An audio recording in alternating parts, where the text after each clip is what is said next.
So here we are, right at the heart of things in how we really double the margins of business to business and business to government organisations. The second of the two big building blocks, right in the middle of the funnel, capture, real capture. And so there's the best practices in the world when it comes to capture. If you Google it, have been driven by Shipley and by the APMP. So quite American, quite geeky, but fundamentally developed by bid writing people as a kind of aid memoir or wish list of the stuff that they wished had happened before a competitive tender comes along. And so there is actually, it's quite curious when you look at the APMP's body of knowledge, there's better content on capture than there is for bids and proposals. It's really strong actually, but it's missing two key elements that we're going to get into.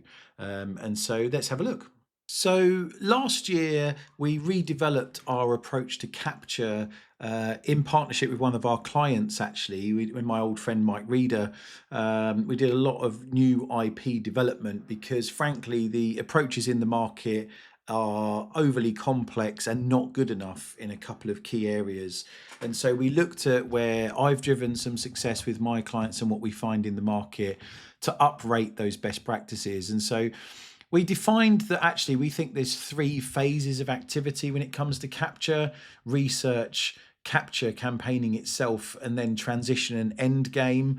And so in the processes we built for one of my clients in the sort of worked example, we came up with the philosophy that you should do a month of research and perhaps 3 months of transition to end game at the end, and however much time you've got left in the middle, hopefully a year or more for proper capture, then you can really drive your campaign through that in terms of influence and shaping.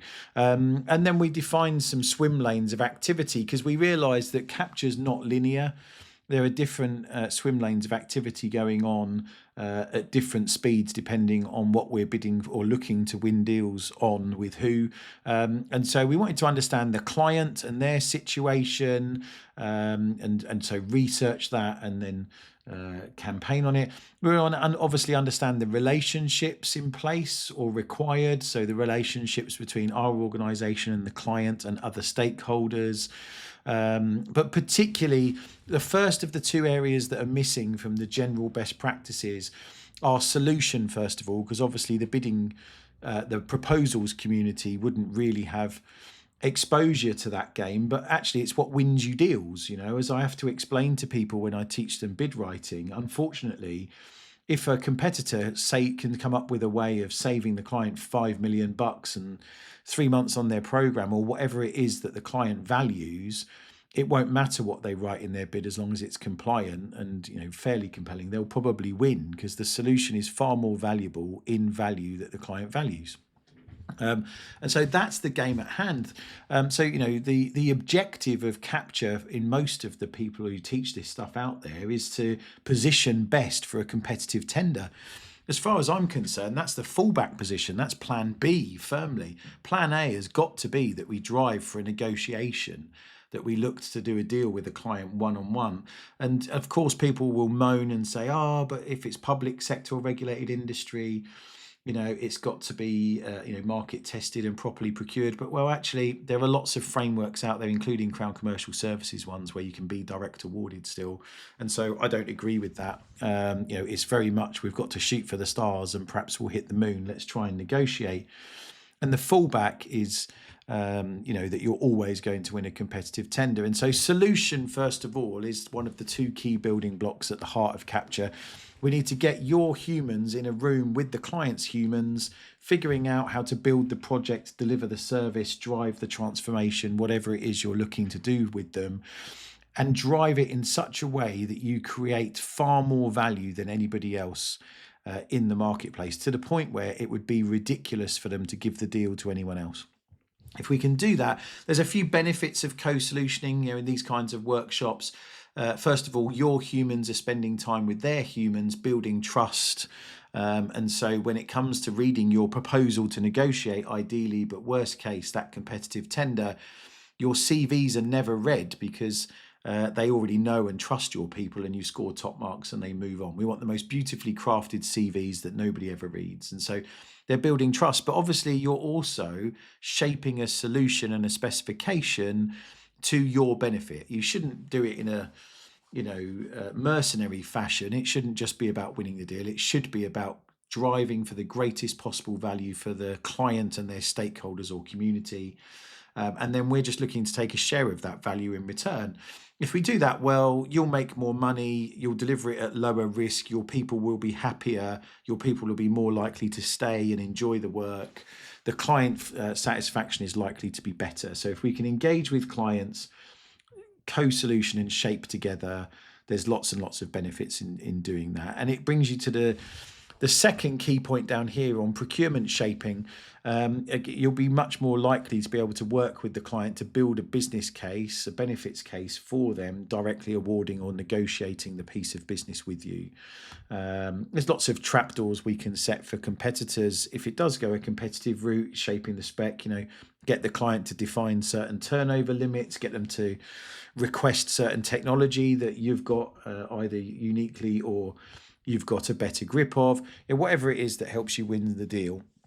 As long as it's aligned and creates more value for the client, then I'm cool with that. So, yes, there's lots of work to do around relationships and team and commercially in terms of price to win. And obviously there's the usual stuff that my competitors would talk about in terms of competition.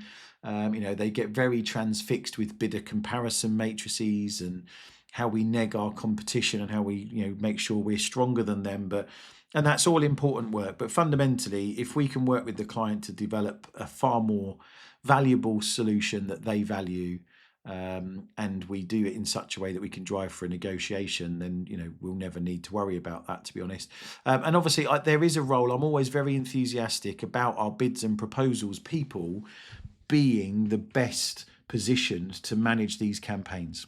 Us bids and proposals people are very used to winning deals, campaigning to win a deal. It's just we're ordinarily only given the bid period to do it in. So just imagine if you give those people with all their wonderful thinking on strategy and propositions and win themes, if you give them a year head start in shaping the engagement with the client, they can work wonders. I've seen it time and time again. And so I advocate for the bid function to own capture and be the hub for it.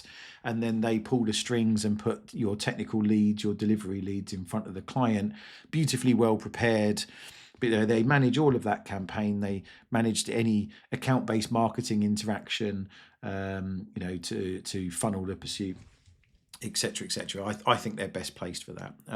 So hopefully there's some value in that you can take away from that. If you'd like to talk to me about capture, it is the subject I'm most enthusiastic about in the funnel. I have actually done this for a job, unlike many of the people in the market. I've been a professional bidding person, but I've been an account leader tasked with leading pursuits for years before tender, whilst I was at EC Harris and Arcadis, who were kind of the leaders in this sport years ago. And so, I've got the experience in solution development, co-solutioning, how to do that effectively, and procurement shaping, and understand how all the frameworks work and how to drive these things in the right direction. And so do reach out to us. We've got a whole training program in this, or you're very happy for you to grab a call for a bit of coaching, a power hour, whatever works. And hopefully you'll find that valuable. Best of luck with it. Go win those deals.